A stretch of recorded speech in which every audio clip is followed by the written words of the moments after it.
El tema de la dirigida 1 eran cuentas nacionales y creo que dejamos vacío un par de cosas que quiero aclarar. En la dirigida les pedían hablar sobre la inflación, ¿no? ¿Cuál era la inflación de tal año y todo eso? Pero no habíamos hablado sobre inflación y no habíamos definido qué era la inflación. Así que vamos a definir la inflación como el aumento generalizado de precios. Es decir, que los precios en una economía aumentan. Este aumento puede ser medido de varias formas. En particular, se suele medir de dos formas típicas que son ya estandarizadas. Una por el deflactor del PBI y otra por un índice de precios. Entonces vamos a ver el primero, que es el deflactor del PBI. Sumamente rápido. Deflactor del PBI. Entonces nosotros teníamos nuestro PBI nominal y nuestro PBI real. Entonces agarramos nuestro PBI nominal, supongamos del año 2020, y lo dividimos entre el PBI real de ese mismo año, perdón, del año base. Recordemos qué año base era en Perú, era 2007, ¿no? 2007. Entonces, a ese cociente le vamos a llamar deflactor. Deflactor del año 2020. Eso lo multiplicamos por 100 si lo quieren estandarizar. Usualmente se multiplica por 100 para que sea un valor que esté entre 0 y 100. O perdón, 0 y puede ser mayor que 100 inclusive. Entonces, la inflación, según este método, se define como la variación porcentual de esos deflactores. Entonces, por ejemplo, si yo quiero saber la inflación del 2020, lo que tengo que hacer es lo siguiente. Agarrar el deflactor del 2020,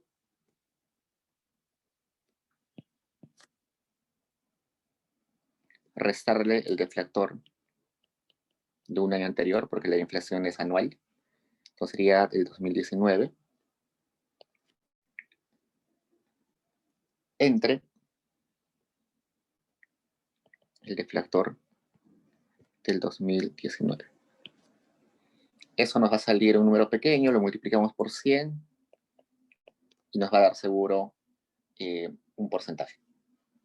Entonces, eso es la inflación por el método del deflactor del PBI. Si se dan cuenta, acá voy a poner una nota. Si tendríamos, por ejemplo, si nos piden, por ejemplo, el deflactor del año base, que es el 2007, tendríamos PBI nominal del 2007 entre el PBI real del año base, ¿no? Que también es 2007, por 100. Este cociente va a ser 1, porque estamos hablando del mismo año. Entonces, este deflactor va a ser 100. Entonces, vamos a decir que siempre cuando cuando calculemos el deflactor del año base, va a ser 100. Entonces, eso quiere decir que, por ejemplo, si en el 2008 nuestro deflactor sale 102, quiere decir que había una variación de 2, ¿no? De 2%. Entonces, una inflación del 2%. ¿Hasta ahí pregunta, chicos? Con eso ya pueden calcular lo que les pedía en la dirigida 1.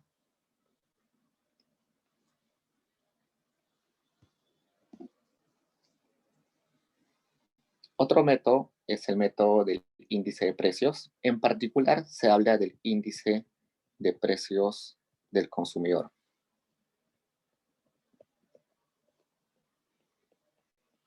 Se le conoce como el IPC. Hay otros índices de precios, por ejemplo, el índice de precios industriales, el índice de precios para cada sector de la economía, el índice de precios, por ejemplo, mayorista, el índice de precios minorista. Y este índice de precios del consumidor es relevante porque solamente utiliza aquellos bienes y evidentemente sus precios que consumen los hogares. Entonces, ya les dije que hay una encuesta que se hace a todas las personas, a todos los, bueno, una encuesta nacional de hogares, donde se les pregunta a las personas qué consume durante el año, ¿no? Entonces, solamente se utiliza los bienes que consumen las familias. Por ejemplo, arroz, galletas, azúcar, todo eso. No se incluyen, por ejemplo, mercurio. Mercurio no compran las familias, mercurio compran las empresas. Evidentemente, compran mercurio las empresas para generar bienes de consumo que luego van a ser compradas por las familias, pero no son compradas directamente por las familias. Entonces, esos bienes que no son comprados directamente por las familias no entran en este índice de precios del consumidor. Ese mercurio, por ejemplo, sí va a entrar en el índice de precios del productor, que es otro índice que al menos para nosotros no nos interesa por el momento.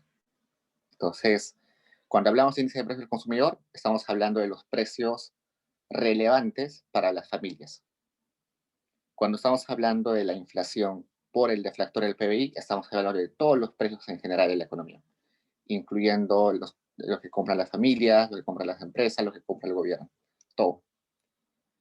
Pero cuando hablamos del índice de precios del consumidor, solamente las familias. Es decir, de la canasta básica familiar o canasta básica de consumo. Entonces el IPC es la sumatoria de todos los precios de esa canasta multiplicados por un ponderador.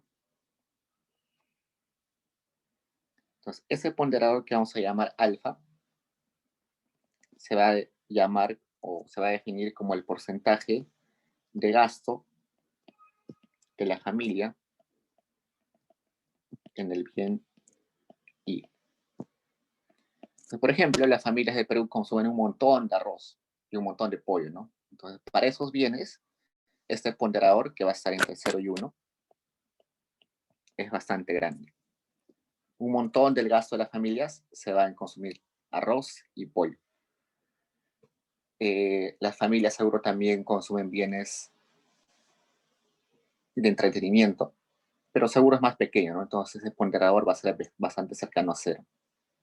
Pero, por ejemplo, mercurio, que es algo que no compran las familias, va a ser 0, ¿no? Entonces ese alfa para mercurio es 0, porque no consumimos como familias ese tipo de bienes.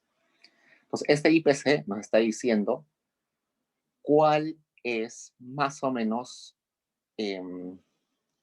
cuál es el precio promedio del gasto en la familia. Entonces, cuando nosotros vamos a hacer la variación porcentual de ese índice de precios, vamos a hallar la inflación.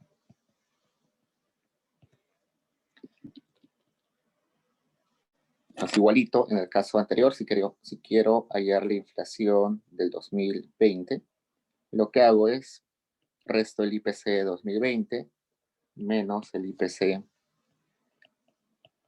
del año anterior entre el IPC del año anterior por 100. Entonces, esto es interesante porque cuando nosotros escuchamos en noticias sobre la inflación, usualmente nos están hablando de esa inflación en base al índice de precios del consumidor. ¿Por qué? Porque es lo que les interesa a la mayoría de peruanos. A nosotros como consumidores no nos interesa saber cuánto ha cambiado los precios de los bienes intermedios ni de los bienes mayoristas, sino nos interesa cuánto ha cambiado el precio de nuestra canasta de consumo. Entonces, lo que se reporta usualmente en noticias es esta inflación basada en el IPC. ¿Hasta ahí preguntas, chicos? Creo que con eso completamos lo que no habíamos visto en la clase pasada.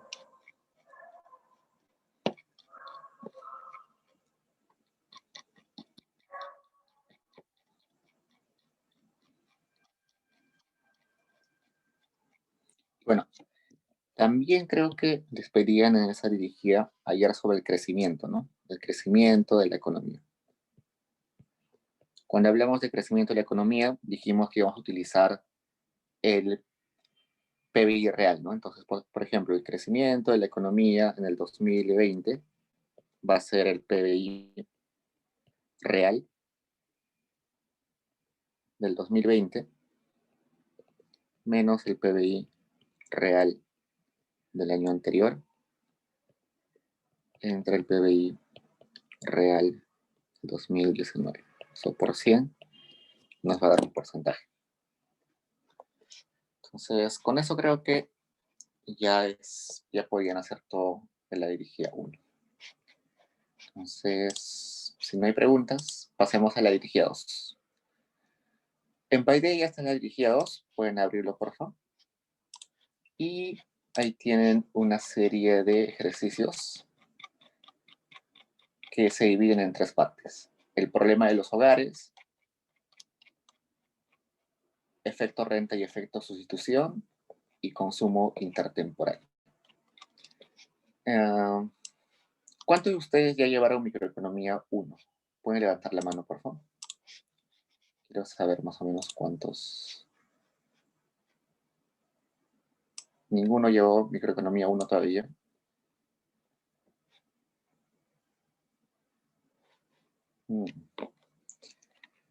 Ok. A ver, lo que pasa es que hasta hace algunos años se entendía la macroeconomía y la microeconomía separados totalmente.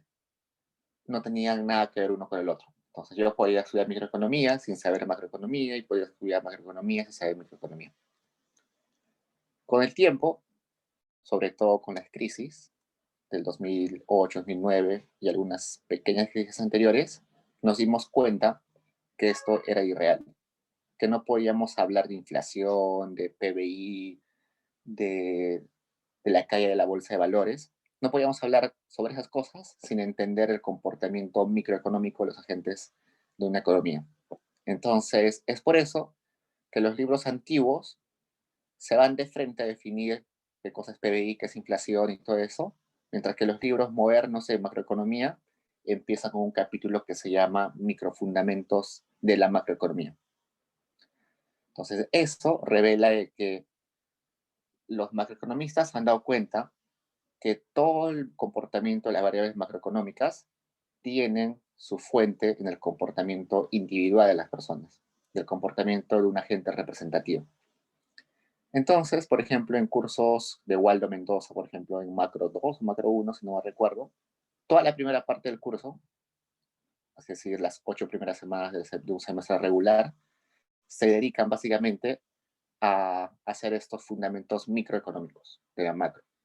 Nos agarran y dicen, ¿por qué el consumo depende positivamente de los ingresos y negativamente de los impuestos? Y hacen un modelito microeconómico para ver esa relación, cómo cambia según algunos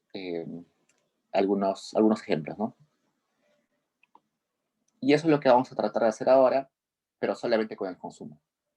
Entonces, cuando hablamos de consumo en microeconomía, hablamos de sustituir bienes, de maximizar el bienestar, y también hablamos de postergar o adelantar consumo en el tiempo. Entonces, como veo que muy pocos, o bueno, nadie ha llevado micro 1, vamos a tratar de hacer solamente los ejercicios más básicos, porque, por ejemplo, la pregunta 3 de la parte El problema de los hogares es básicamente el último tema que se hace en microeconomía 1. Así que lo vamos a dejar de lado eso. Voy a ponerlo en el solucionario, pero no va a venir en la calificada, no se preocupen.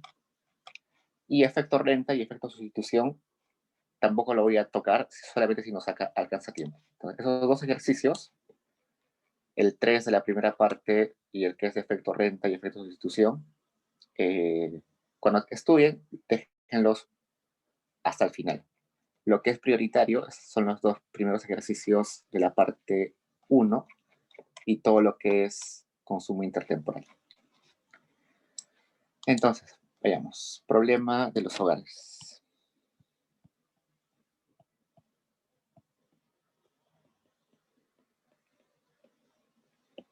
Entonces, los hogares buscan maximizar su bienestar, ¿no? Y el bienestar de los hogares eh, depende de cuánto consuman de cada bien. Por teoría se dice que los hogares siempre van a preferir más cantidad de consumo que una cantidad menor. Esto en la vida real es un poquito no exacto, pero es lo que vamos a asumir. Vamos a asumir de que las familias prefieren comer un montón de alimentos que no comer nada. Esto es irreal, ¿no? Porque pongamos un ejemplo. Si hoy día es un día caluroso y tengo ganas de un helado, compro un helado y normal, ¿no? Me satisface. Como 2 helados, me satisface. Pero llega un momento en el que comer, por ejemplo, 10 helados ya no me satisface, sino al contrario, me enferma. Entonces, porque comí mucho dulce, ¿no? Mucho dulce me enferma. Entonces, no necesariamente consumir más significa más bienestar. ¿Por qué? Porque existen rendimientos marginales decrecientes. Cada unidad de bien me está generando menos utilidad. Por ejemplo, el primer helado que yo como seguro me va a dar un montón de utilidad porque estaba con mucho calor. El segundo helado no me va a dar mucha utilidad adicional porque ya ha satisfecho un poco de mi necesidad. Y así poco a poco cada unidad adicional me da menos utilidad adicional. Hasta llegar a un punto en el que quizás el bien que yo estoy comiendo o que estoy consumiendo se transforma en un mal, me hace daño. Pero en microeconomía asumimos de que siempre preferimos más a menos. Ese va a ser un supuesto fundamental para toda esta parte, así que no lo olviden. Y el ejercicio 1 nos está dando una función de utilidad que se llama CES. CES, que en español sería elasticidad de sustitución constante, que consta en elasticidad sustitución. Y nos dice lo siguiente. Nos dice que la utilidad de una familia o una persona depende del consumo de dos bienes, del bien X1 y del bien X2, y de la siguiente forma. Yo tengo una cantidad de X1, lo elevo por este ρ, tengo una cantidad de este X2 y lo elevo a este ρ, pero me dice que, por ejemplo, yo le doy un peso al bien X1, entonces, alfa 1, y yo le doy un peso al bien X2, alfa 2. No tiene sentido, ¿no? Yo prefiero, a mí me da más utilidad una unidad de café que una unidad de pan. O en invierno, por ejemplo, yo le doy más utilidad a una taza de chocolate caliente que un vaso de helado. A eso se refieren ese alfa 1 y ese alfa 2. ¿Qué peso? ¿Cuán importante es cada bien para mí? Y eso lo elevo por toda esta expresión. Esta función CES es importante en microeconomía por una razón. Porque es la madre de otras funciones. A partir de esa función podemos definir las funciones lineales, las funciones mínimo y la función Cobb-Douglas. Entonces, dependiendo qué valor tome este ρ, nuestra función puede transformar en una lineal, un mínimo, un Cobb-Douglas. Entonces, por eso es que esta función es tan importante. Entonces, ya dijimos que ese ρ quiere decir, o se define como la elasticidad de sustitución. ¿Qué es una elasticidad? Seguro han visto alguna vez, o todavía creo en la introducción a la micro no se ve todavía. Una elasticidad es lo siguiente. Vamos a poner acá una nota y vamos a poner que es una elasticidad. Supongamos que yo tengo dos variables, X y Y, y digo, En dos periodos de tiempo distintos, mi cantidad del bien X ha variado. Entonces, ese delta X es la diferencia de lo que he consumido del bien X. Entonces, por ejemplo, acá puede ser 2. Eso quiere decir que he consumido 2 unidades más en este periodo que en el periodo anterior. Eso es el diferencial de X. Cuánto más o cuánto menos he consumido de un bien. Si eso lo divido entre X, ya me está diciendo el cambio del consumo en X en unidades, sino en porcentaje. Entonces acá puede salir 1%. Por ejemplo. Y eso quiere decir que en este periodo he consumido 1% más que en el periodo anterior del bien X. Y es lo mismo si hacemos con el Y, ¿no? Delta Y entre X, pero entre Y. El delta Y nomás me dice qué cantidad adicional o menos he consumido cierto bien. Por ejemplo, si sale -1, quiere decir que he consumido una unidad menos que en el periodo anterior. Si eso lo divido por Y, me está dando la misma información, pero porcentaje. Entonces, por ejemplo, si me sale -0.5, quiere decir que he consumido -0.5% menos que el periodo anterior. Entonces, si estas dos cosas las divido, se llama elasticidad de X en Y. Entonces, si por ejemplo esa elasticidad me sale 5, quiere decir que si yo he consumido un por ciento más del bien X, eso ha generado que yo consuma 5% más del bien X. Pero, repetimos, si yo he consumido 1% más del bien Y, se traduce en que también he consumido 5% más del bien X. Si me sale, por ejemplo, -2, que evidentemente se ha dividido entre 1, quiere decir que si he consumido 1% más de Y, eso se tuvo su correlato en que consumí -2% menos que X. Entonces, a eso se refiere la elasticidad. Podemos hacer elasticidad entre un montón de cosas. Seguro también han visto la elasticidad de QMP, que es la elasticidad precio de la demanda, ¿no? Y esa elasticidad les decía cuánto cambiaba la cantidad que consumían en un bien cuando cambiaba el precio.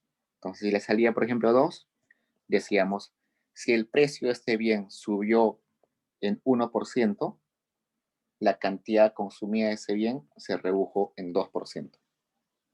Entonces, eso es una elasticidad.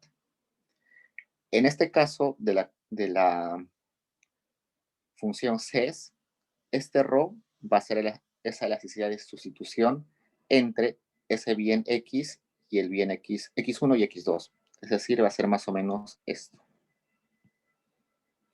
¿Y por qué utilizamos una elasticidad de sustitución? Por lo siguiente. Nosotros tenemos bienes que pueden ser muy similares o muy diferentes. Entonces, imagínense que tenemos dos bienes muy similares. Por ejemplo, el pan caramandunca y el pan de camote. Son bienes muy similares, me sirven para lo mismo, los puedo utilizar en las mismas situaciones. Entonces, la elasticidad entre ellos debe ser muy grande. ¿Por qué? Porque los puedo cambiar con mucha facilidad. Usualmente, cuando este tipo de bienes que son fáciles de cambiar, cuando encontramos bienes que se pueden cambiar muy fácil, por ejemplo, ese ejemplo que les dije, que era pan caramandunca y pan camote, ese ρ tiende a ser menos infinito. ¿Por qué? Porque apenas cambia el precio de uno de los bienes, yo me voy al otro bien, ¿no? Entonces cambia 0.001 soles el precio de un bien y lo reemplazo por el otro. ¿Por qué? Porque es lo mismo, ¿no? Me da igual consumir uno o el otro bien. Pero hay ocasiones donde no puedo cambiarlos. Si no puedo cambiarlos, es porque son, por ejemplo, complementarios. Si son complementarios esos bienes, supongamos azúcar y café, yo no puedo tomar no puedo tomar café sin azúcar, entonces no los puedo sustituir, son complementarios. En ese caso, este, este RO, que es la necesidad de sustitución, va a tender a cero, sin ser cero. Nunca va a ser cero, pero va a tender a cero. Y así, dependiendo de cuán fácil sea cambiar uno por otro, va a depender este RO. Por otro lado, el grado de homogeneidad eh, se define en esto. Entonces, el grado de homogeneidad.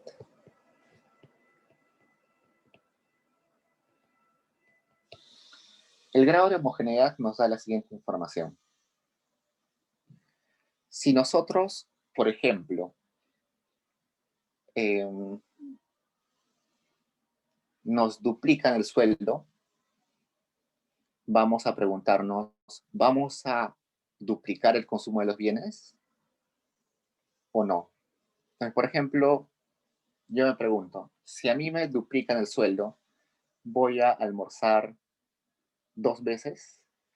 No, ¿no? Entonces, el grado de homogeneidad para ese bien que es almuerzos va a ser cero. No voy a aumentar más, no voy a aumentar nada. Pero, por ejemplo, me dicen, ¿cuál sería el grado de homogeneidad de las joyas? Si yo gano el doble, quizás voy a comprar el doble de joyas que compro hoy. En ese caso, mi grado de homogeneidad va a ser 1. ¿Por qué 1? Porque estoy diciendo, duplico mi cantidad de ingresos, entonces duplico mi cantidad de, de joyas, porque estoy aumentando en 100% el consumo de joyas. Por eso es 1%. Entonces, si el grado de homogeneidad es 50%, quiere decir que si yo duplico mis ingresos, solamente voy a aumentar en 50% el consumo de cierto bien. Entonces, a eso se refiere más o menos esto. Entonces, aplicando eso a esta función en específico, lo que me estaría diciendo es, si yo duplico la cantidad del X1 y la cantidad del X2, ¿eso cómo modifica mi utilidad? Entonces, veamos. Acá me dicen, si esta familia, por ejemplo, antes consumía X1 y X2, pero ahora consume 2 veces X1 y 2 veces X2, es decir, el doble, ¿qué sucede con toda esa función? Simplemente lo que hago es alfa 1 por 2X1 más alfa 2 por 2X2, todo esto así. Entonces, operemos eso, sería alfa 1, X1 rho, 2 rho, más alfa 2, X2 rho, más 2 rho.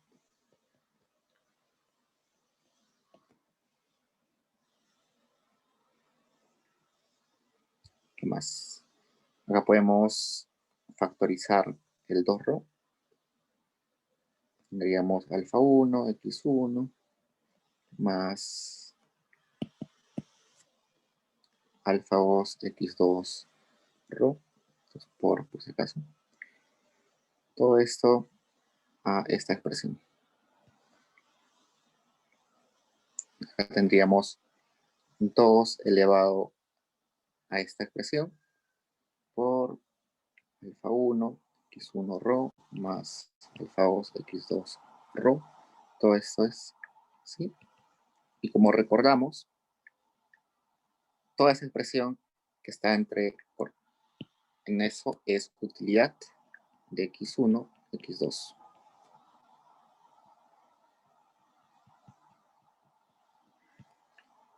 Para que sea más fácil leer, lo voy a copiar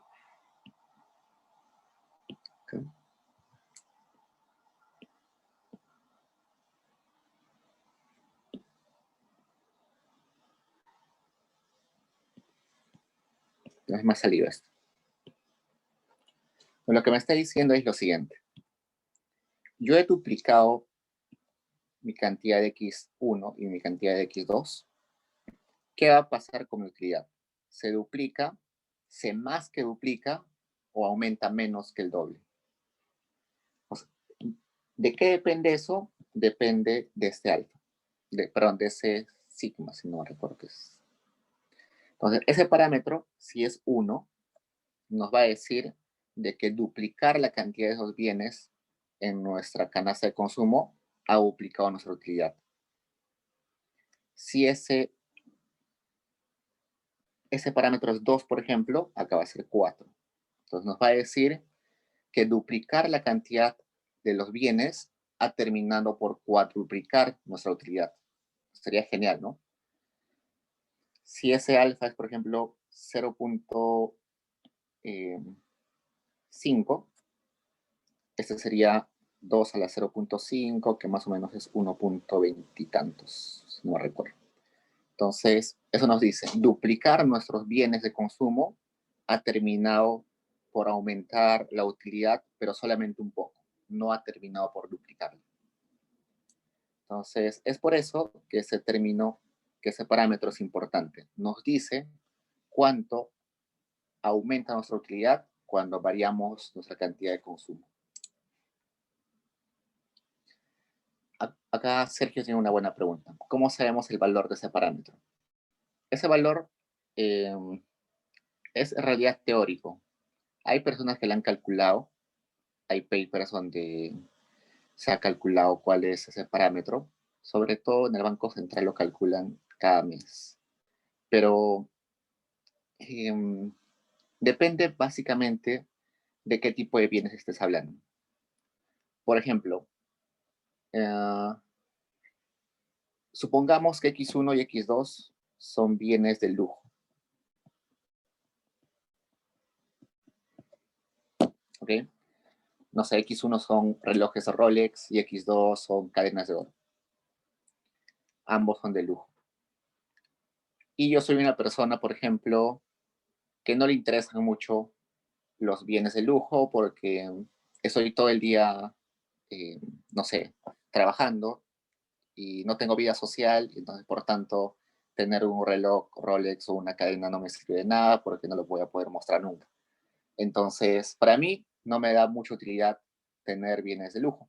Entonces, si a mí, por ejemplo, me regalan unos relojes y unas cadenas y eso duplica mis bienes de lujo, para mí, por ejemplo, ese parámetro va a ser seguro bastante chiquito, 0.1 seguro.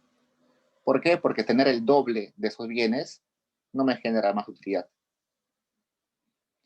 Pero, por ejemplo, ustedes imaginen a una familia pobre que solamente consume pan y leche. Esa familia a la justa sobrevive el día a día, ¿no? Y no puede alimentar bien a sus hijos y cosas así. Para esa familia, que le dupliques la cantidad de pan y leche, sí le va a traer un montón de utilidad, porque es una cuestión de subsistencia. Entonces, para ellos, seguro ese alfa va a ser bastante grande, supongamos un 4. Entonces, por ejemplo, duplicar para ellos esos bienes de primera necesidad va a multiplicar por 8 su bienestar. Porque no solamente es el bienestar en que satisfaces tu estómago, sino reduces tu preocupación por alimentar a tus hijos, reduces la ansiedad. Entonces, es mucho más importante esos tipos de bienes. Entonces, ese parámetro es teórico. Se estima a veces para hacer algunos cálculos en el Banco Central, pero depende bastante de cómo sea tu canasta de consumo y cuáles sean tus preferencias como persona. Okay, ¿qué más podemos hablar sobre ese? Y bueno, nos dice además que los precios es precio 1, precio 2 y M son los ingresos de una familia. Vamos a definir acá la restricción presupuestaria.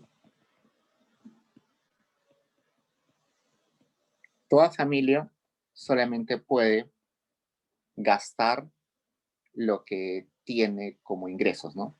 Entonces, los gastos de una familia tienen que ser igual a los ingresos de una familia.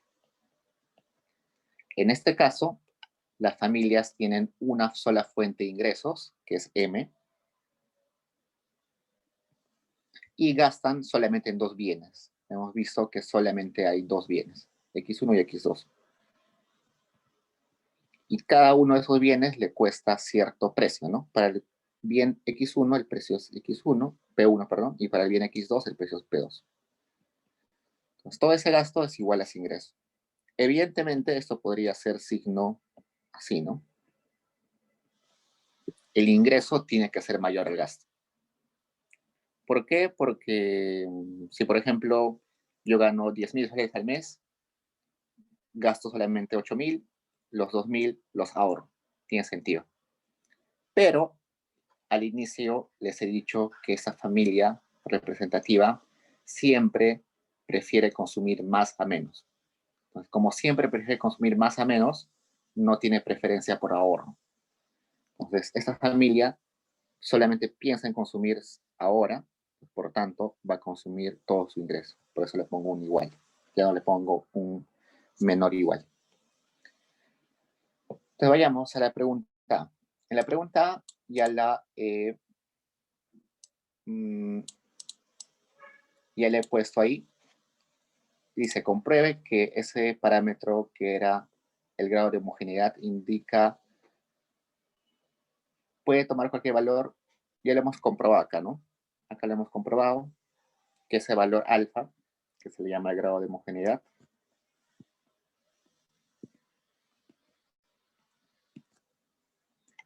ese parámetro puede tomar cualquier valor. Dijimos que sí, ¿no? Puede ser 0, puede ser mayor a 0, pero nunca puede ser negativo. Eso sí, nunca puede ser negativo. O sí. A ver, vamos a darle una vuelta a eso. ¿Ustedes creen que puede ser negativo? A ver, veamos. Si es 2 a la menos 1, sería 1 entre 2, ¿no? Sí, tiene sentido. Entonces puede tomar cualquier valor. El grado de homogeneidad puede tomar cualquier valor. En estricto, cuando ustedes pasen a micro 1, van a decir que no puede tomar valor negativo por una cuestión ya matemática, pero teóricamente sí podría tomar un valor negativo, porque no afecta en nada, ¿no? Si fuera 2 a la menos 1, simplemente sería 1 entre 2 por la utilidad de x1, x2, entonces no hay problema. Entonces, por el momento, digamos que puede tomar cualquier valor. Ahora vayamos a la pregunta B, que dice, calcule la relación marginal de sustitución. Entonces, la relación marginal de sustitución se define como lo siguiente. Déjenme un segundo. ¿Dónde estamos? Denme un segundo.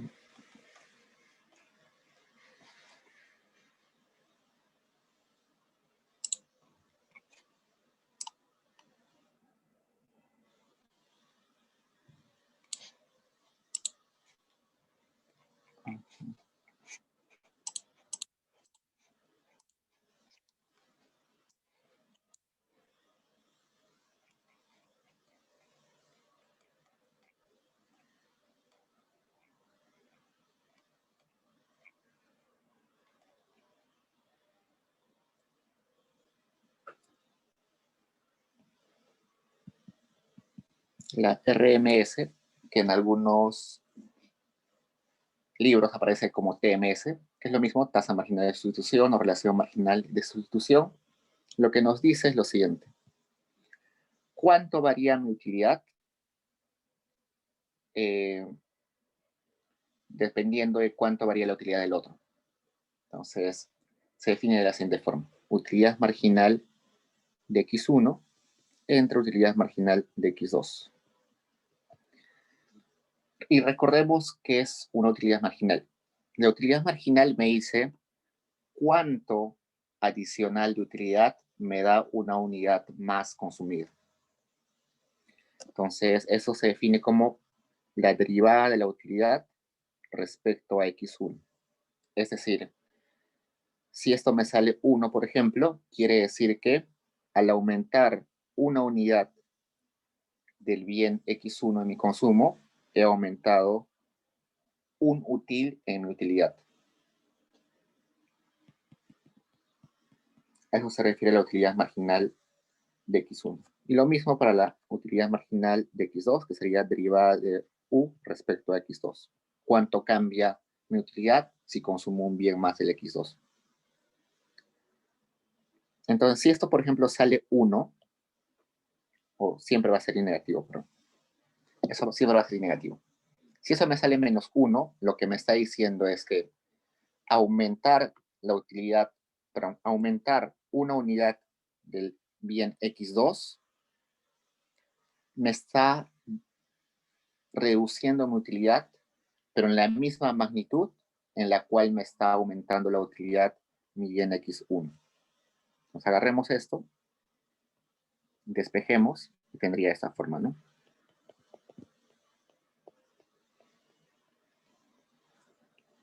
En el caso de que sea menos 1.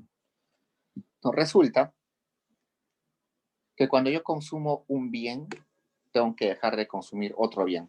¿Por qué? Porque tengo esta restricción presupuestaria.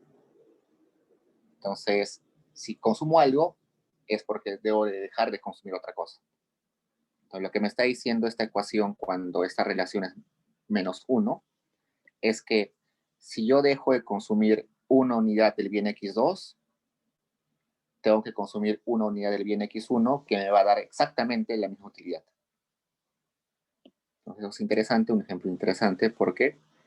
Porque los bienes me están dando, son indiferentes, ¿no? Puedo dejar de consumir uno de los bienes y consumir el otro y me da la misma utilidad. Eso en el caso de que la relación sea menos 1.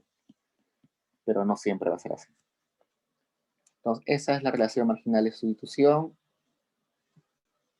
Si queremos hallarla, lo que haríamos sería simplemente derivar. Entonces, derivamos nuestra función de utilidad, que es esta. Recorremos un poco cómo se deriva. Lo primero que hacemos es bajar el exponente. En este caso, traigamos esto acá para que sea más fácil.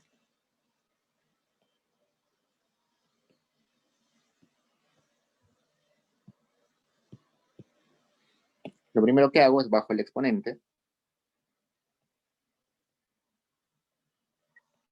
Y al exponente le resto menos 1, ¿no? Menos 1. Ahora tengo que derivar lo que está dentro de esa paréntesis. Y lo derivo respecto a x1. Entonces, x1, acá sería alfa 1 por rho por x1 a la rho menos 1. Y lo mismo hago abajo.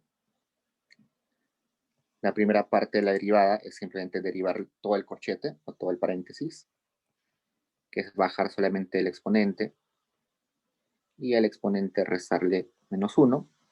Y luego tengo que derivar lo que está dentro del corchete respecto a x2, sería alfa 2 por rho x2 rho menos 1. Todo esto se va, todo esto se va. Solamente me quedaría, también se va rho sería alfa 1 entre alfa 2 por x1 entre x2, todo eso por rho menos 1. Entonces, eso sería la relación marginal de sustitución. Luego me piden en la parte C que halle lo siguiente. O me dice, interprete el parámetro rho. Entonces ya dijimos hace un rato que el rho me decía cuán fácil era sustituir un bien por el otro, ¿no? Entonces esa era la interpretación. Ahora veamos qué relación tiene este rho con esa tasa marginal de sustitución. Entonces dijimos que si ese rho era, perdón, si esa tasa marginal de sustitución era 1, ¿recuerdan? Hace un rato dijimos que si era 1, sucedía de que me daba igual consumir un bien o el otro, porque eran igualmente sustituibles, ¿no? Entonces, eso es sinónimo de bienes perfectamente sustitutos. Entonces, si mi tasa de marginal de sustitución es igual a 1, voy a decir que mis bienes X1 y X2 son perfectamente sustitutos. Ahora veamos otro ejemplo. También dijimos que, acá, para no equivocarnos, este sería, si la relación marginal de sustitución es 1, son perfectamente sustitutos. Si la relación marginal de sustitución tiende a 1, diremos que son sustitutos, no perfectos, pero sí sustitutos. Si esta relación marginal de sustitución tiende a 0, diremos que son complementarios.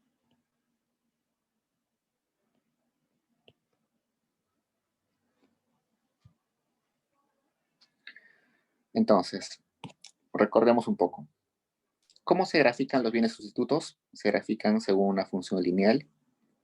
¿Cómo se grafican los bienes sustitutos pero no perfectos? Según la Cobb-Douglas. ¿Y cómo se grafica una función de bienes complementarios? Según una función mínima. ¿Eso qué quiere decir? Que si yo tengo en este eje al X1 y este eje al X2, si los bienes son totalmente sustitutos, yo voy a poder graficarlo de una forma lineal. ¿Por qué? Porque si yo me paro en este punto, estoy consumiendo esa cantidad de X2, esa cantidad de X1, y quiero consumir esta nueva cantidad o ese nuevo punto B, simplemente lo que hago es dejo de consumir dejo de consumir el X2 para consumir X1. Y esa relación marginal de sustitución siempre va a ser la misma. Siempre van a ser igual de sustituibles. Entonces, eso es el caso de una función lineal que me representa bienes perfectamente sustitutos. Por otro lado, si tengo bienes sustitutos pero no perfectos, acá tendría el X1 y aquí el X2, una función Cobb-Douglas tiene esta forma. Me está diciendo que si yo quiero moverme de este punto A a este punto B, yo tengo que dejar de consumir esta cantidad de X2 y consumir esa cantidad de B1, aumentar mi consumo de B1. Pero si me quiero mover del B al C, tengo que dejar de consumir esa cantidad para consumir esa cantidad de X1. Si se dan cuenta, más o menos esta línea verde que está en el X1, que estoy marcando en rojo, y esta es la misma, ¿no? Más o menos tiene el mismo tamaño. Pero en este primer segmento tenía que dejar de consumir un montón y en este segundo segmento debía dejar de consumir menos. Entonces, eso quiere decir que dependiendo de qué punto esté, tengo que renunciar a cierta cantidad por consumir una unidad más. Entonces, a eso se le llama bienes sustitutos, pero no perfectos, que se grafica según la Cobb-Douglas, que tiene esa forma que es decreciente, pero que en forma convexa.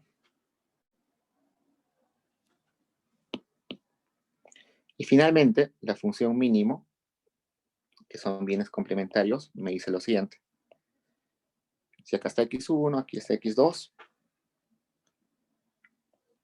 una función mínimo tiene esta forma de L.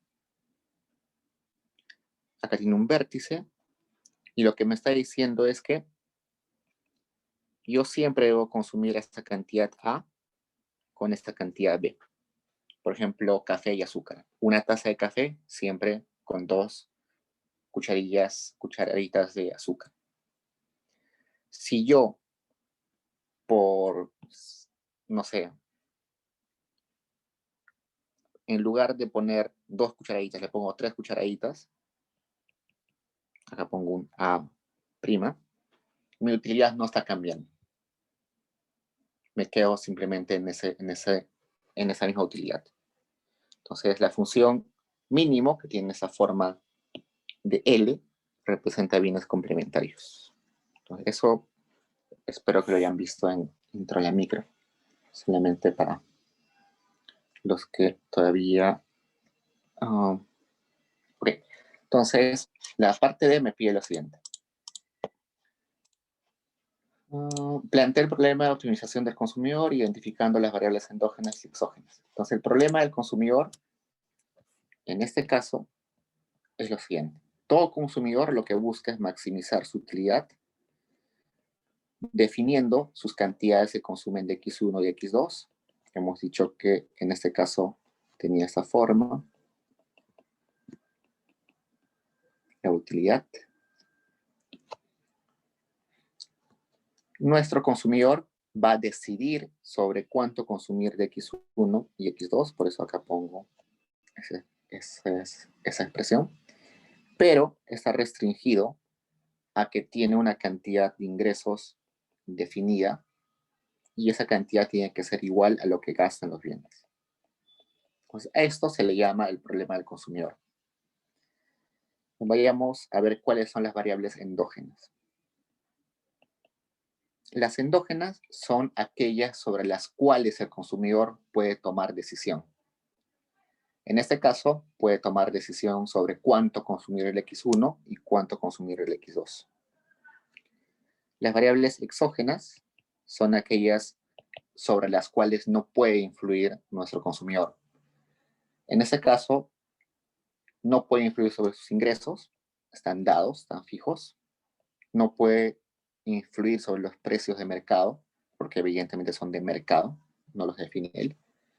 Y otro tipo de exógenas son los parámetros. Lo vamos a poner aparte, pero sí siguen siendo exógenas. Los parámetros son aquellos números que ya están definidos desde antes y que nos dan información sobre ciertos comportamientos, ¿no? Por ejemplo, el alfa 1 y el alfa 2 nos decían si cuánto prefería el bien X1 y el bien X2.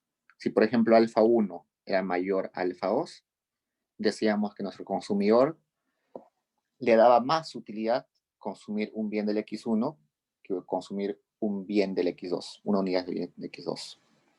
Entonces, esos parámetros ya están definidos por anterioridad. Aparte del ρ, que es el grado de homogeneidad que se ha definido. Perdón, el ρ, que es este. Y este, que era el grado de homogeneidad. Y bueno, la pregunta que cae por madura es ¿cómo resuelvo esto?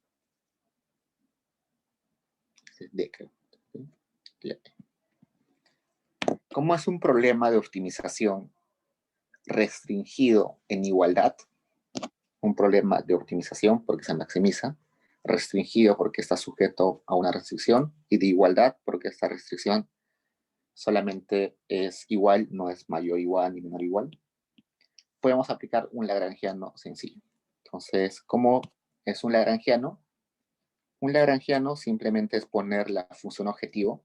La función objetivo es esta, la que quiero maximizar. Entonces copio esa. Y luego le pongo la restricción precedida por un lambda. Ese lambda se le llama usualmente precio sombra y se le llama precio sombra por lo siguiente. Ustedes imaginen dos familias distintas, una familia pobre y una familia rica. Ambas familias pueden consumir, bueno, ambas familias comen en el desayuno 10 panes. Los panes les cuesta lo mismo a ambas familias. Supongamos un sol le cuesta a la familia rica y un sol a la familia pobre. Y les da la misma utilidad, ¿no? Entonces, aparentemente, estas dos familias gastan lo mismo, consumen lo mismo y tienen la misma utilidad de consumir los panes. Pero resulta que la familia rica tiene para gastar una cantidad muy grande de dinero y la familia pobre a las justas gana 2 soles al día. Entonces, gastar ese un sol en panes para el desayuno es mucho más difícil para la familia pobre que para la familia rica.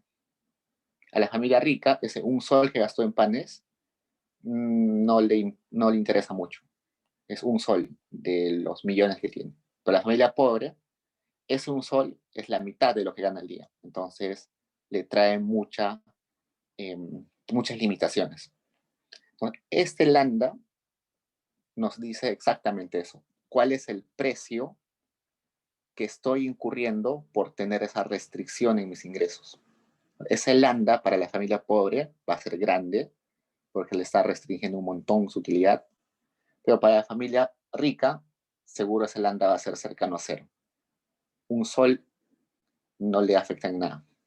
Entonces, a eso se refiere ese lambda, por eso se llama precio sombra, porque es un precio que no se está mostrando de mercado, sino es un precio que nace de las características de los ingresos de la familia. Entonces, el lambda lo vamos a multiplicar por nuestra función, nuestra restricción presupuestaria despejada. Entonces, agarramos nuestros ingresos y le restamos los gastos. Y luego voy a derivar este lagrangiano respecto a mis endógenas. Entonces, primero la derivo respecto a x1 y luego la derivo respecto a x2. Y lo que me salga lo igualo a 0. Entonces despejo, acá me saldría, perdón, derivo, acá me sale el siguiente.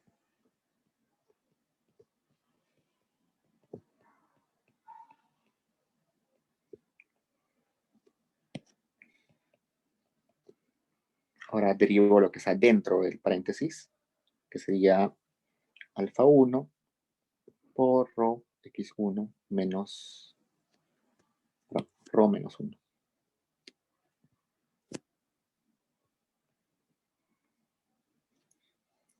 Menos ahora lambda por P1, todo eso igual a 0. Acá también. Hago la derivada.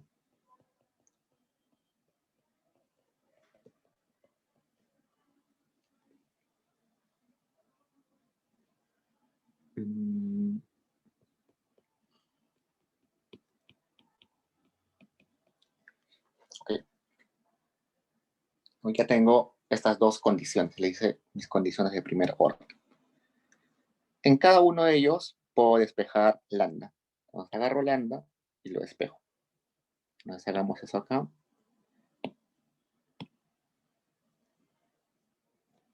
Puedo pasar eso a sumar al otro lado. Y si paso a dividir el precio, quedaría así.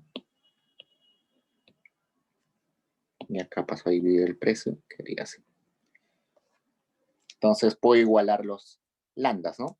Este lambda con este lambda los igualo y se va a ir todo esto, ¿no? Entonces puedo hacer eso. Este es lambda.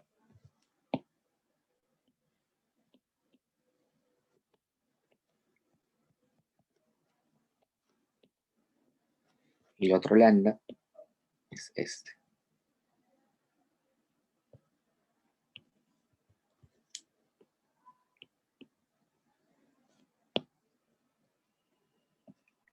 En esa expresión se va a ir todo esto, se va todo esto, se va este rho, se va este rho, y simplemente me va a quedar lo siguiente. Me va a quedar alfa 1 entre alfa 2 por x2 entre x1 entre 1 menos rho igual a precio 1 entre precio 2. A este lado tengo una relación de precios y a este lado tengo una relación de cantidades. ¿Eso qué quiere decir? Que yo defino mi cantidad que consumo dependiendo de la relación de precios, que voy a llamar precios relativos. Entonces, para solucionar el problema, lo que hago es simplemente agarro esta condición y la reemplazo en mi restricción presupuestaria. La llevo a mi restricción presupuestaria. Pero antes, sería más fácil despejar x1 o x2, ¿no? Entonces despejo x2. x2 sería igual a P1 entre P2 por alfa 2 entre alfa 1, 1 entre 1 menos rho por x1. Entonces yo tengo acá mi restricción presupuestaria, que es esta. En esa restricción presupuestaria reemplazo ese x2, sería p1, x1 más p2, x2, que es todo esto.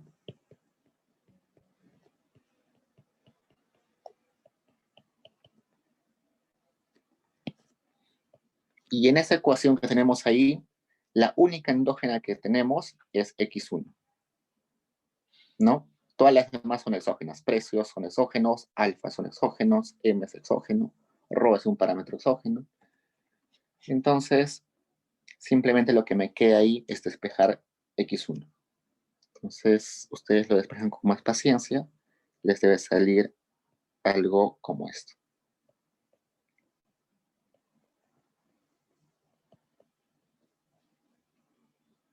Rho entre rho menos 1 por alfa 1 entre alfa 2, 1 menos rho.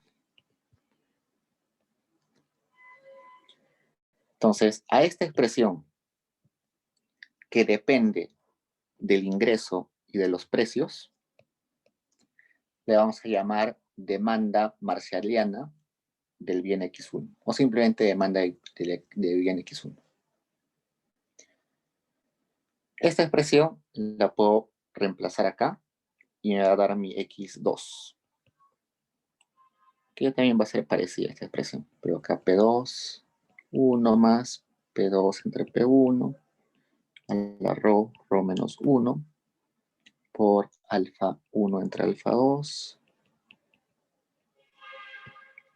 Y como esta ecuación solamente está en función de los ingresos y los precios, también le voy a llamar demanda del x2. O en estricto, es demanda marshalliana del x2. Entonces, hasta ahí hemos visto cómo se soluciona ese problema. Al menos en este curso, todos los problemas que vamos a tener sobre el consumidor van a ser de esta forma. El mismo procedimiento. Definir su problema, que es una maximización restricta, aplicar un lagrangiano, en el lagrangiano despejar la condición de primer orden, que es esta, y finalmente reemplazar la restricción presupuestaria para luego sacar sus demandas. Eso va a ser básicamente lo que vamos a hacer en el curso. Y bueno, la parte G me dice lo siguiente.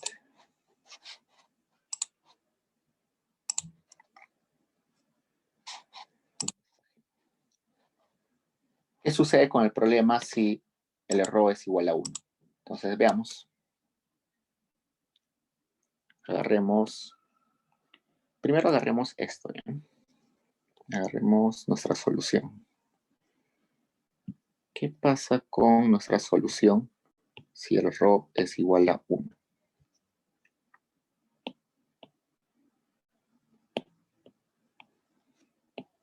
Entonces, veamos. Acá sucedería lo siguiente. Sería P1 entre 1 más P1 1 menos 1 sería 0. Rho sería 1.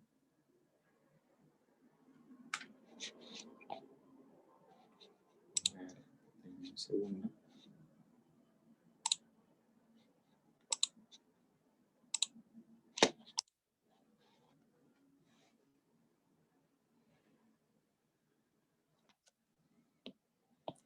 Vamos más atrás mejor, porque acá nos va a salir una división entre 0.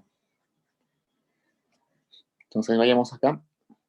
Dijimos que esta era nuestra condición de maximización.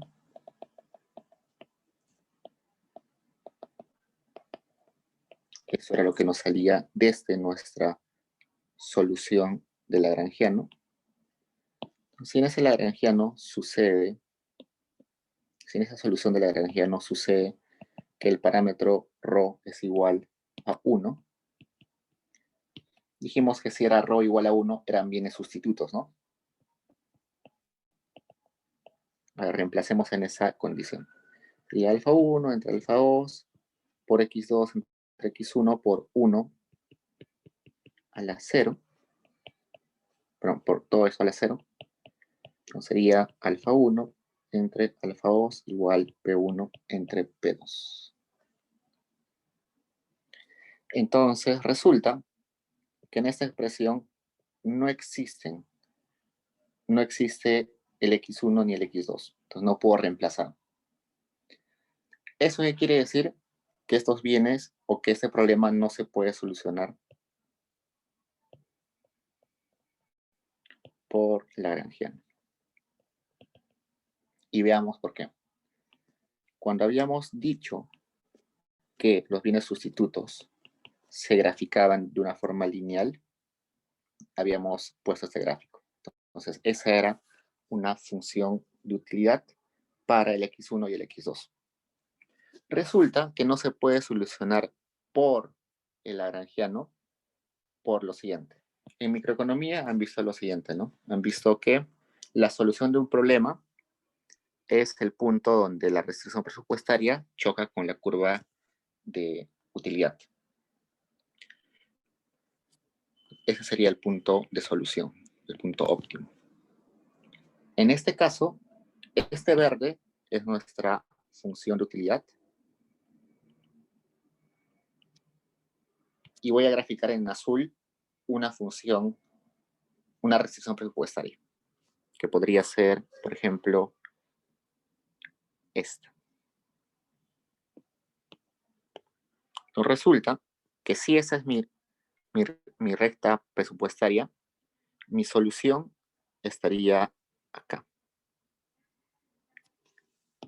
Sería este punto de esquina. En ese punto de esquina, solamente consumo x1 y no consumo x2. Si la pendiente fuera distinta, y tendría esta forma, mi solución sería esta esquina. Es decir, solamente consumo bienes x2 y no consumo bienes x1. Y si por casualidad la pendiente de mi recta presupuestaria fuera la misma que la utilidad, tendría infinitas soluciones. Es decir, todos los puntos de la curva serían soluciones. Entonces, por eso que ese problema no se puede solucionar por Lagrangiano, sino se soluciona gráficamente. Grafican su función de utilidad, grafican su función restricción presupuestaria, y si choca acá, en una esquina, diremos que en ese caso solamente consume x2 y no consume x1. Si es acá, solamente consume x1.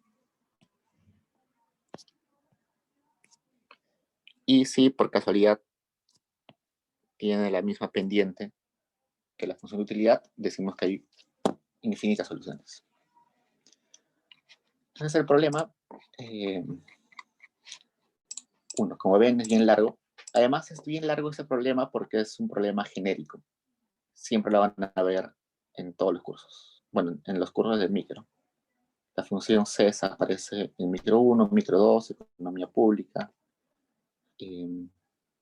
economía, teoría de la regulación. Aparece en muchos cursos, así que lo van a ver de vuelta también. Ahora vayamos a otro ejercicio.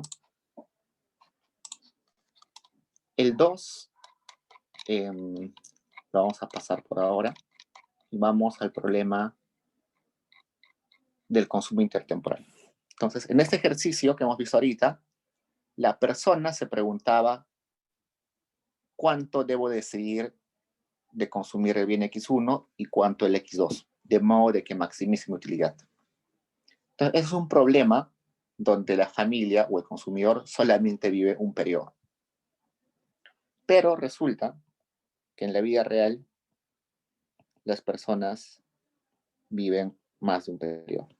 Entonces, las familias lo que buscan es decidir cuánto consumir hoy y cuánto consumir mañana o pasado o así, ¿no?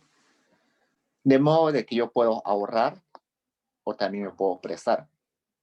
Entonces, por ejemplo, si hoy día tengo una necesidad muy urgente que me va a traer mucha utilidad, pero no tengo dinero, prefiero endeudarme, ¿no? Pero si hoy no tengo ninguna actividad que me va a dar mucha utilidad, pero sé que en el futuro va a haber alguna actividad que me va a dar mucha utilidad, ahorro, ¿no? Entonces, por ejemplo, no sé, piensen en sus padres. Cuando tenían 20 años sus padres decían, eh, ahora gano un buen sueldo, pero no tengo que gastar. Pero sé que si lo ahorro, yo sé que en el futuro educar a mis hijos me va a traer mucha utilidad. Entonces, en lugar de gastármelo hoy, lo ahorro para su educación, para la educación de mis hijos que voy a hacer en el futuro, ¿no? O al revés, si sus padres tenían, por ejemplo, 18 años y por alguna razón no tenían dinero, pero sabían de que educarse en ese momento, a los 18 años, era muy importante, se endeudaban, ¿no? Se endeudaban porque sabían que la utilidad era grande en ese momento. Entonces, endeudarse o ahorrar es sinónimo de mover en el tiempo el consumo. O sea, el consumo que yo tengo ahora, bueno, si yo estoy ahorrando, quiere decir que lo que debería consumir hoy lo estoy moviendo al futuro. Y si yo me endeudo, quiere decir que lo que debería consumir en el futuro lo estoy trayendo a hoy. Entonces, eso se llama una decisión intertemporal. Entonces, vayamos al ejercicio que está ahí, que dice, considera la función de utilidad intertemporal en los hogares de la siguiente forma. Entonces, la utilidad de un hogar depende de cuánto consuma en el periodo 1 y cuánto consuma en el periodo 2. Y tiene la siguiente forma, es la suma de su utilidad en el periodo 1 con la utilidad en el periodo 2. Pero resulta que las personas somos usualmente impacientes.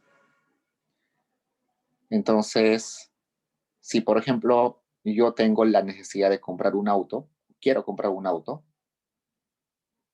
las personas usualmente decimos, prefiero hoy, que sea hoy. No puedo esperar un año. Entonces, quizás yo puedo ahorrar con mi sueldo un año y comprarme un carro, pero como soy muy impaciente, quiero comprarlo hoy. Entonces, de modo de que me endeudo. Entonces, para saber eso, o para saber esa impaciencia de las personas, se utiliza esta expresión que estoy poniendo ahí. Por naturaleza, hay personas impacientes y hay personas pacientes, ¿no? Entonces, ese parámetro depende bastante de cómo sea la persona. Leamos, dice, CT es el consumo realizado en el periodo T, la función de utilidad es U, es cóncava, eso de que sea cóncava y lo que dice a continuación, pásenlo por alto, eso en micro 1 ya lo van a estudiar con más cuidado. Pero básicamente cuando dice que es cóncava nos está diciendo que hay una sola solución. No hay soluciones infinitas como la que hemos visto en el caso de la función lineal. En ese caso es una función más o menos como la Cobb-Douglas, y como es Cobb-Douglas, es curva y por tanto solamente hay una sola solución. Y este parámetro, creo que es phi minúscula, es la tasa de preferencia intertemporal.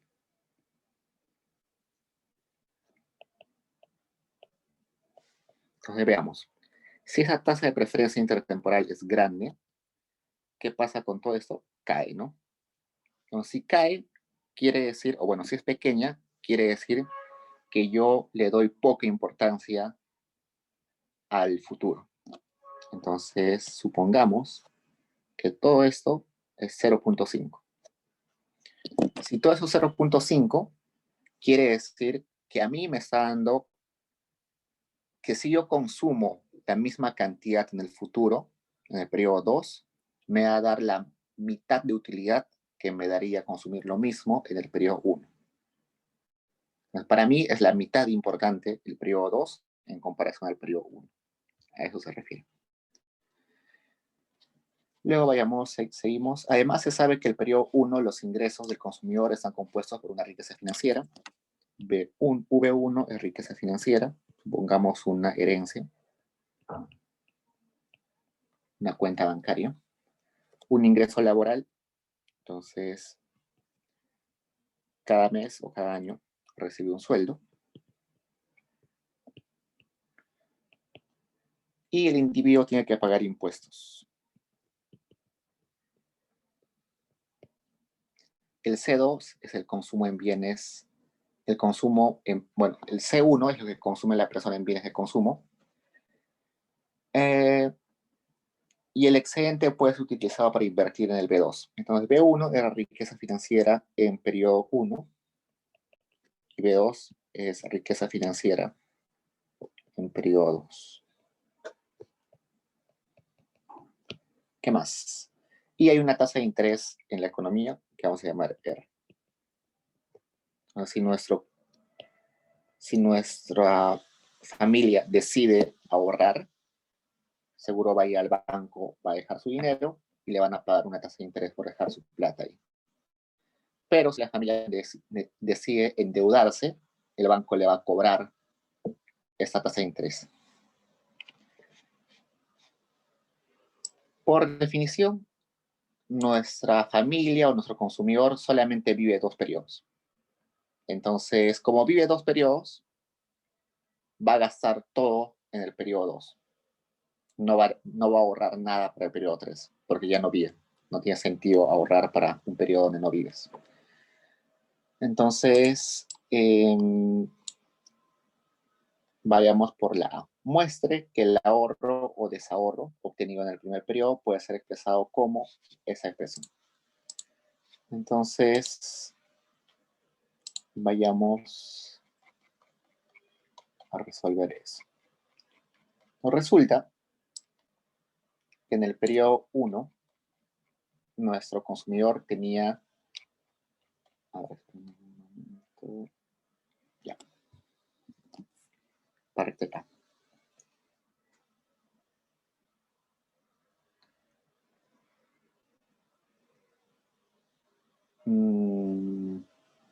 Ya, vayamos primero con los gastos. Ya, vayamos con los ingresos. Los ingresos de nuestro individuo en el periodo 1, va a ser primero su riqueza financiera, que puede ser una herencia o lo que tiene el banco, y lo que le pagan en salarios, que es esto. Sus gastos van a ser los siguientes. También gastos en el periodo 1. Van a ser lo que consume en el periodo 1 y además lo que le paga al Estado como impuestos. Entonces, si restamos ingresos menos gastos, tendríamos su ahorro, ¿no? Su ahorro sería la diferencia, que sería todo esto.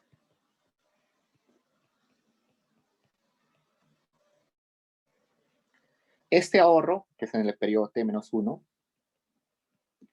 nuestra persona representativa lo va a guardar en el banco y en el banco le van a decir, muy bien, como estás ahorrando ese dinero, te voy a pagar una tasa de interés R. Entonces, en el periodo T igual a 2, al inicio del periodo T igual a 2, nuestro consumidor va a tener una riqueza financiera equivalente a lo que había ahorrado, que era todo esto, pero multiplicado por 1 más R, es decir, eso más un adicional, que es lo que ganó en la tasa de interés. Entonces, eso es lo que nos pedían ayer. Luego en la B nos preguntan lo siguiente. Demuestre que la recta presupuestaria puede expresarse como la siguiente forma. Entonces, veamos. Al existir solamente 2 periodos, en el último periodo se va a consumir todo, ¿no? Entonces, en el periodo 2 va a consumir todo. Va a consumir lo que tenía en riqueza financiera, va a consumir lo que le pagaron en salarios y además tiene que pagar los impuestos, ¿no? Entonces, todo eso.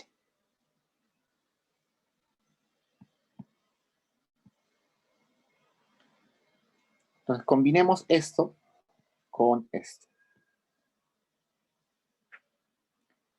Si combinamos eso, sería así. C2 es igual a 1 más R por todo esto.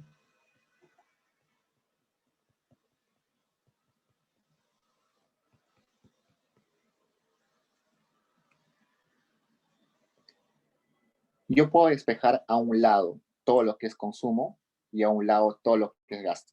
Entonces, a un lado voy a llevar todos los que son C y al otro lado voy a llevar todos los que son Y y T. Entonces, si despejo sería lo siguiente.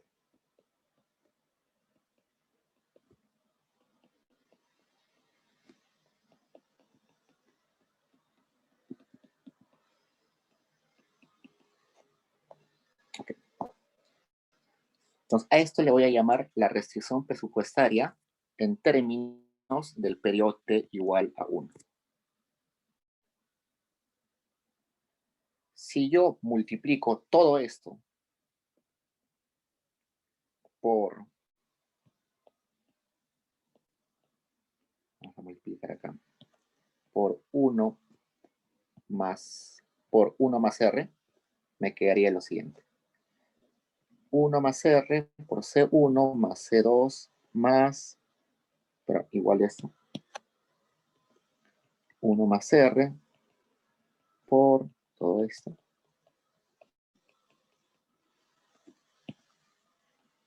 más Y2L menos T2. Y esto también va a ser la restricción presupuestaria, pero en T igual a 2. Y este era en T igual a 1. Ambos son equivalentes, ¿no? Si se dan cuenta, simplemente multiplicado por 1 más R. Entonces, en su problema de optimización, pueden utilizar cualquiera de los dos. La diferencia es simplemente que está uno en periodo T1 y otro en periodo T2. Entonces, con eso ya pueden solucionar el problema. Simplemente, el problema de optimización sería maximizar esta función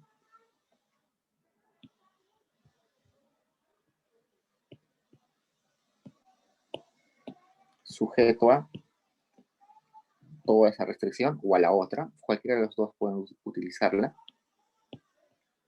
Sujeta a esto. Donde nuestro consumidor tiene que elegir cuánto de C1 y cuánto de C2 escoger, ¿no? Entonces, es igualito al problema 1, simplemente que en lugar de escoger X1 y X2, ahora estamos escogiendo C1 y C2. Lo interesante en esto es que la respuesta nos va a salir, la respuesta de C1 y C2 nos va a salir dependiendo de un R. Por ahí va a aparecer un R. Entonces, ese R, que es la tasa de interés, también la podemos llamar el costo del dinero en el tiempo.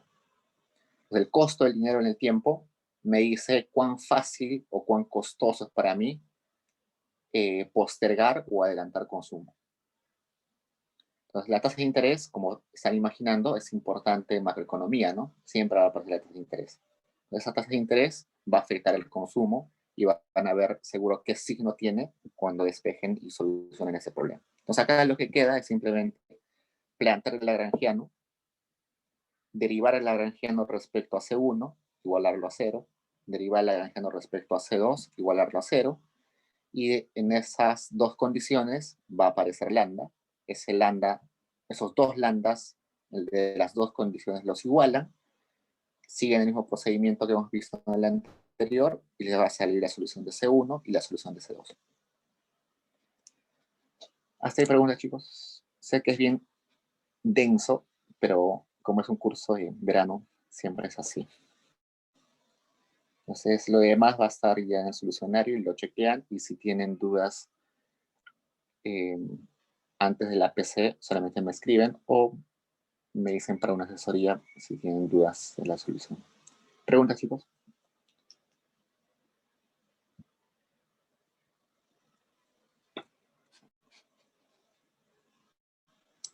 Digo, ¿se puede retroceder en la práctica? En el control, diré. El control les va a aparecer las 10 preguntas de frente, en una sola pantalla. Ah, ya, gracias. Así que no se preocupen. Tienen media hora, así que ya. Eso sería todo de esa dirigida. No duden en escribirme. Y